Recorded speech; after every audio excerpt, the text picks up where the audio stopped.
All right, hey guys, what's going on? All right, today we're going to talk about SVE wheels. Okay, so these wheels are the GT350Rs, or a replica of the GT350 Shelby. I'm going to tell you what I like about them and what I don't like. But first, we're going to give you a Tremec update. I'm going to thank my new subscribers. So thanks, guys, for subscribing. And the Tremec update is the more I get seat time in it, the more I'm liking it. We're 100 miles over break-in, so about 600 miles. I don't have enough seat time to truly give you my full opinion, but I can tell you what I'm liking is the car is pulling hard with the gears. I'm impressed with that. The other thing is second gear, you can do a 60 roll. You're gonna start around about maybe 55 at 60, and then you're able to bang third. Third will get you third will get you to about 120. And fourth gear is going to take you all the way up. So what I'm liking about this, again, is this transmission is taking me up here to a higher level as far as miles per hour. If you've seen any of my early videos, this long-term build on this NA Boss 302 is going after and making a super boss or a supercar out of this. And doing that, of course, I'm not gonna hit 200 miles an hour, but just saying that we're gonna be up there. We're gonna be up there pretty good with this transmission. It's gonna put us up there. So I get the opportunity, I will do a 60 to 130 roll to see where that's gonna get us at. But I am impressed on how hard this car pulls out of first, second, and third gear, and even fourth. As you're up in that RPM range, you know, it wakes up. It's got to be above 4,000 RPM for this car to get moving. So that's where we're at. Okay, let's talk about these good-looking SVE wheels. And the whole reason why I bought them is, one, they look great. I love the looks. I follow a guy on Instagram that bought that. I'm not drunk. Dat Boss Mustang.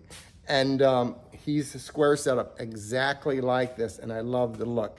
The other reason why I went to these wheels is rotating weight.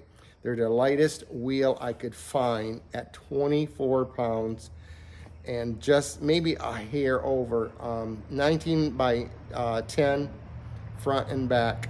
So 24 pounds all the way around, much lighter than my Ford Star 20 inchers that were 28 pounds. So that's a heavier wheel. And then you put a bigger tire on it, it gets even heavier. I think we were at 62, 63 pounds with the 20-inch wheels on the Ford Star. We dropped that down to 52. I found the lightest tire I could find, and that's one of the reasons why I went with these Continental Extreme contact tires. They weigh about 28 pounds. So rotating weight is about 52 pounds. That is another, again, reason why you went to these. Now, if you're looking for a light wheel, Steeda also came out with their trifecta, I think, wheel it's called. It comes in a matte black, and I think a gray, and even the bronze. That wheel also weighs in at about 24 pounds, just like these two. So I'll let you take a look at these, and then I'm going to tell you what I don't like about them. But we're going to get that fixed.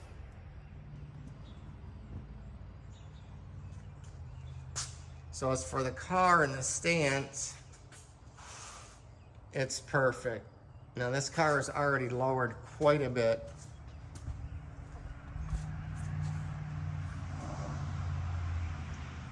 Try and get you squared in here.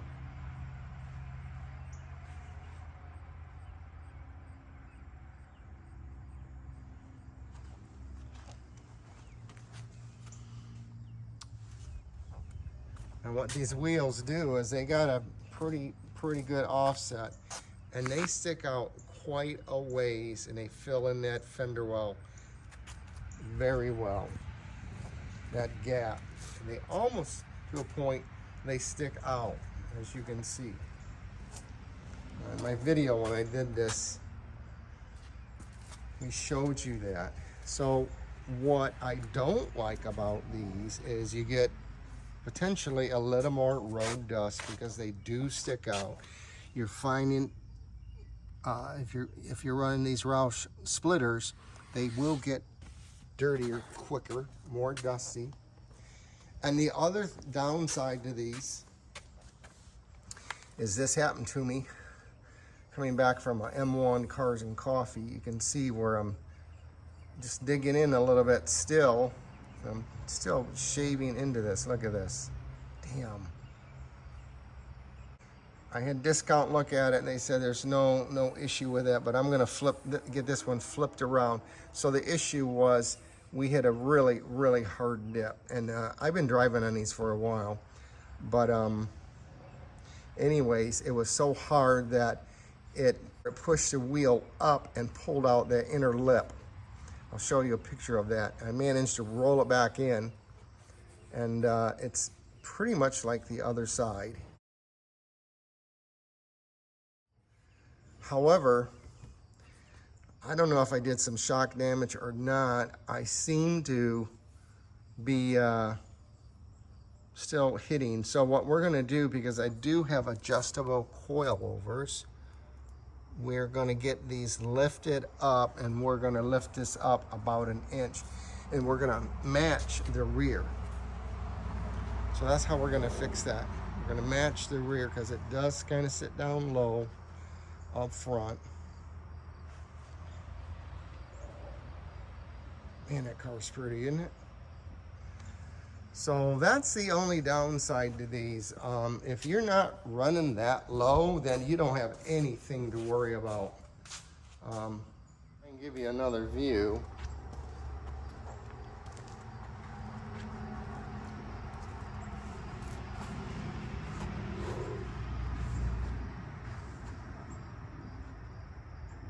From a lower angle, just how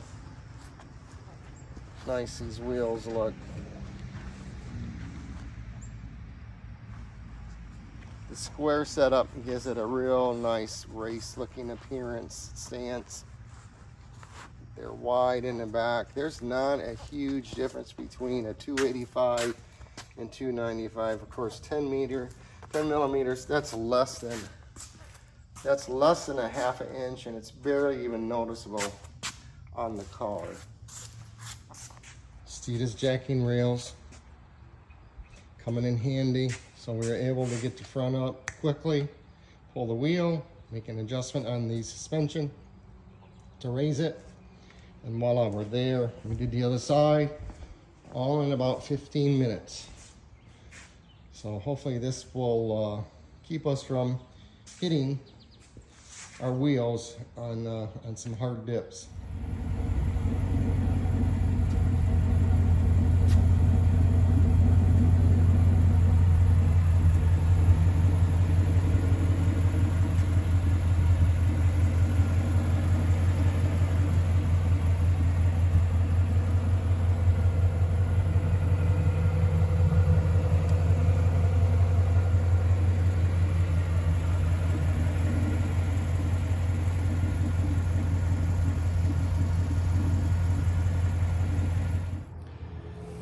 So hey guys, that's it, man. That's my little gig here for these SVE wheels. And by the way, I replaced the inserts with the Ford just to give it a more authentic appearance. And I just think it looks cool. I think those are about $65 for a set, but they're just little plastic caps you pop in. But overall, I'm liking those wheels. So that's gonna wrap this video up, guys. Thanks for watching. Like and subscribe, and you guys have a great day, and take care. Well, we'll keep you updating on this Tremec. I think it's gonna be a badass car coming. All right, guys, take care.